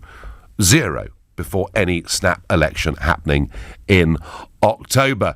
Nigel, I recently heard an LBC caller describe May's speech as Churchillian. Oh dear. I would go one further, assuming the caller was referring to that insurance-selling bulldog who sits on the back shelf of a car, accommodatingly nodding, oh yes. I'd say her dialogue with Brussels over the last couple of years could similarly be described as this. Fighting talk now is all well and good, but at this late stage of negotiations, it's surely too little too late. Mike in Bedford, love the message, but isn't it amazing? All she says is they should treat us with respect because we treated them with respect, and she's a heroine. I wish she'd said no British Prime Minister should be spoken to by unelected, jumped-up bureaucrats like Tusk in this manner. Now that, I would have cheered. I didn't hear it, unfortunately. The Tories need to wait for the boundary changes before another election. Well, Chris, in Darlington, you see quite a few of you now onto this, but they haven't got on and done it. They will not have that option. Michael is calling from Muswell Hill. Hi, Michael. Oh, hi, Nigel. Maybe I'm one of the few people. I've never voted Tory in my life. Okay. And probably won't, to be honest. But it seems to me Theresa May is one of the few politicians who recognises that the electorate is split down the middle. And any solution that we come forward with has got to recognise both sides of that division. It seems to me it's very easy as a Brexiteer or Remainer to play to your own gallery. But if we come up with a solution that simply satisfies the Brexiteers, almost half the population is going to be unhappy. If we come up with another vote that satisfies the Remainers, then the other half is going to remain unhappy. So the only way forward, it seems to me, that you can bring the country with you is to come up with a solution in a way where nobody's completely happy, but everybody's sort of half happy, half unhappy. Well, that's what she's been trying to do, Michael. But, there's an old saying, you can't please all of the people all of the time. And actually, by trying to please everybody, she's finished up pleasing nobody, Michael. I know, Nigel, but we have an electorate that is in a way, the positions in the referendum are polarised opposites. But the reality is, the reality of the electorate is there's a lot of grey. There's a lot of people in between the extreme of the Brextremists on one hand and the Remainers on the other. Probably the vast majority Hang on, Michael. are in the middle somewhere. Michael, how am I a Brextremist? I believe. Hang on, I believe in us being an independent country. How is that an extreme position? Well, what I would say to you, Nigel, is that both camps, whether you're a Remainer or Brexiteer, represent possibly half the population, maybe either side of that middle line. So to go forward, Nigel, it seems to me you have to have a compromise. And you yourself said of the Chequers deal about 20 minutes ago, half in, half out, and I thought, Nigel, spot on. And whatever the detail we come up with, it is going to be half of something and half of something else. Otherwise, you leave half the population behind. Well, I don't agree with you, but you've made your point very clearly. And if we are going to go for a half-in, half-out type situation. If that's where we're going to end up, I really hope we don't, but if that's where we're going to end up, Mrs May maybe then, in your view, is the right person to do this. I believe the woman, and I said I've never voted Tory in my life, but I probably never will. But I think she has an incredibly difficult job. It is very easy to sit on the sidelines and pay to your own gallery. She has, as Prime Minister of this country, has got to bring the whole population together and forward. And, you know, when the ERG, I think they're called, were asked to come up with a solution, well, they were found to be wanting in reality. And actually, you know, and your mate Boris ran away when he could have stood up and be counted. So actually, I have a lot of time for the woman. Okay. But she is stuck in there. Okay. Really No, Michael, you've made the point beautifully. I thank you very much indeed for your call. If Mrs May calls a general election, it could be seen as an escape route. She has committed herself to no second referendum, says Terry in Worthing. Well, Terry, you know, she could fight a general election on, we're not having another referendum, we're leaving, and Labour would fight it on having another referendum. It would potentially give her a very big electoral advantage. Chris in Ottershaw says, what you've been saying is right. Walk away, let the EU come to us. Self-interest will kick in and they'll give us a good deal. Chris, what I'm saying is, let's put a deal on the table to them. There we are, guys. That's our final generous offer. Take it or leave it, and they would come back and agree. That's my view. Kevin is a new caller to this show. He lives in Warrington. Good morning, Kevin. Good morning, Nigel. Welcome. I've voted Labour from the age of 18, and I'm 65 now. Yep. And I voted Brexit. And what Theresa May's trying to do isn't Brexit for me. If she went for the Canada-style option, that'll be. I'd accept that. Now, would you? Now, Kevin, you've been voting Labour for a very, very long time. Yeah. If she came out with a clear, all we want's free trade and friendship and no political linkage, could you really bring yourself to vote Conservative? Yes. Wow. It's that strong with me now, this Brexit. It's a one issue with me now. Yeah.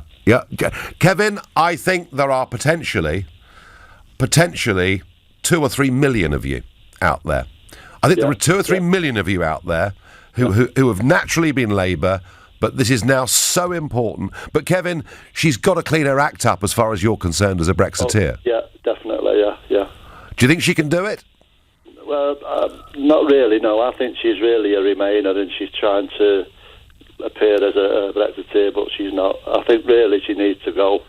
And somebody else. Well, I've been saying that for a long time on this show, Kevin, but it's not been happening. Kevin, thank you for your call. Again, you see, we had a caller in the last hour from Northumberland. There's another caller there from the north of England. He's 65. He's been voting Labour since he was 18. But if Mrs May was clear about really wanting Brexit, he would vote Conservative. If they did it, then even with her own personal failings and lack of campaigning skills, I think they could win a very easy majority. That is my view. You're listening to the Sunday edition of the Nigel Farage Show here on LBC, and it's 11:45. Coming up at 12 on LBC, Majid Nawaz. Jeremy Corbyn revealed today that he would adhere to the will of party members on a second Brexit vote. Is a public vote over the terms of Theresa May's Brexit deal now inevitable? Majid Nawaz on LBC. In cinemas now, Mile 22 was a lean and mean action movie. This is an Overwatch operation. Loaded with edge-of-your-seat action. You feeling calm, Alice? Not even a little. I'm totally calm. That's because you're mentally unstable. Thank you. Mark Wahlberg is back to his all-action best. You're chaos. I think I might be worse. We can do this all day. Does your wife know you think about me all day? Mile 22. Boom. In cinemas now. Are you ready? Certificate 18. Life is about sharing those magical moments, and food shouldn't be any different. For over 35 years, Marouche has been perfecting this experience with their delicious food, warm hospitality, and live entertainment. Authentic Lebanese cuisine made the traditional way. Marouche, your family restaurant. Book now at marouche.com. Britain has many noble traditions, the changing of the guard, tea drinking and bog snorkelling. But the tradition that embodies our very essence is undoubtedly the Great British Queue. However, our national pastime is under threat from the fiendishly simple SO app, which will do away with queuing for fuel altogether, meaning one can pay for fuel from the comfort of one's own motor vehicle. One can also collect club card points whilst doing so, as if the end of queuing wasn't enough. The new SO app. Say cheerio to queuing, Britain. For more information, visit so.co.uk. SO app available at participating SO sites only for fuel purchases under £100. Calling all hard-working minicab drivers. Are you earning between £1,000 and £1,600 per week? No? Well, you could be, with Greyhound Car's 18% commission rate.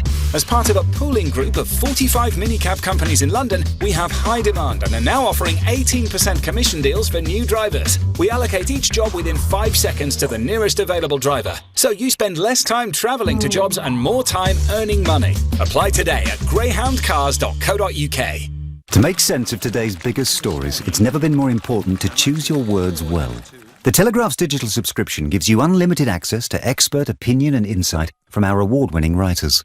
Subscribe today and get the full newspaper downloaded to your tablet or smartphone every morning, plus 24/7 breaking news coverage wherever you are. Free for 30 days at telegraph.co.uk/free trial, then just £3 per week. Cancel anytime. The Telegraph. Words are powerful. Choose them well. Terms and conditions apply. It's gardening week in the middle of Lidl. Get an electric shredder for £99, a petrol chainsaw only $79.99, and a 3-in-1 leaf blower and vacuum just $39.99. At those prices, you won't need a hedge fund. From Sunday the 23rd of September, Lidl, big on quality, little on price. Subject to availability, selected stores, excludes NI. So, your accountant does your audit for you, looks at your accounts, calculates your tax, stuff like that, but would you benefit from long-term advice, an expert to look at your business model and help your business grow? And most importantly, someone to look after you, the owner. At Barnes Rofe, our partners get to know their clients and want to become part of their team. Is it time to see what we can do for you? Arrange your free consultation at barnesrofe.com. Barnes Rofe, clever accountants for business. Thomas Edison's light bulb moment didn't happen overnight. Over 2 years, more than 3,000 designs were tested, an obsession that earned Edison a place in the history books. At Darwood & Tanner, we believe obsession is a good thing. It drives us to find a dental implant solution for every patient, even in the most challenging cases. Darwood & Tanner, your smile is our healthy obsession. Visit darwoodandtanner.co.uk. Leading Britain's conversation. LBC, The Nigel Farage Show. Surrounded by enemies, enemies in our own party, enemies in the European Union. No one, it seems, supports the Chequers proposals. Well, about 12% of the country do, in an opinion poll published this morning. 12%. It's not really a very good number. Yet she appears to want to plough on with Chequers, and now we're told she could call a general election. And actually, if the Labour Party this week do, as we're virtually certain they will, plump for a second referendum, effectively become a Remain party, then, hey, she may get some benefit from it. Alan on Facebook says, Corbyn will go into this general election with a 15-point lead over May, not a 20-point deficit. Alan, you're wrong, mate. If Labour adopt this second referendum, just you wait and see what the opinion polls say about Labour at the next weekend. I am absolutely certain of this. You know, I was in a Labour stronghold yesterday. I was in Bolton. You know, and there are so many areas like Bolton. They are Leave areas. They are Labour areas. There's one Tory MP, but predominantly Labour areas. And actually, this will go down like a lead balloon with the people I met in a couple of the pubs yesterday lunchtime on the outskirts of Bolton. It will not do them any good at all. Neil says, this is a case of Ramona's pushing us towards civil unrest. Dave says, we voted Leave. Nothing in the middle. There isn't much in the middle, Dave, I agree. Leave means leave. What does Mike in Pickering think? Good morning, Mike. Good morning. Like every other those northerners, the sooner we out full stop, the better. I have to say, one thing I do like about the north of the country is you know where people stand on things, don't you? Well, it's not only that, Nigel. We open our eyes. We don't need a bus to tell us how much we're losing to the European Union. Right. We're actually experiencing it. Not like London, that's cushy. Yeah. we have no public services up here. It's appalling. Yeah, that point was being made to me yesterday as well, I can assure you. But the counter-argument, Mike, is that London pays all the taxes. But hey, we'll do that. We'll do him. And why on earth are we spending 100 billion quid on HS2 to benefit commuters and businessmen that can be in Manchester in 2 hours anyway? Mike, that's for another day. You got me worked up there. So, now, back to the question. Is Mrs May going to call an election, and is that the right thing for her to do? Well, what I can understand is whatever happened to the Fixed Term Parliament Act of 2011?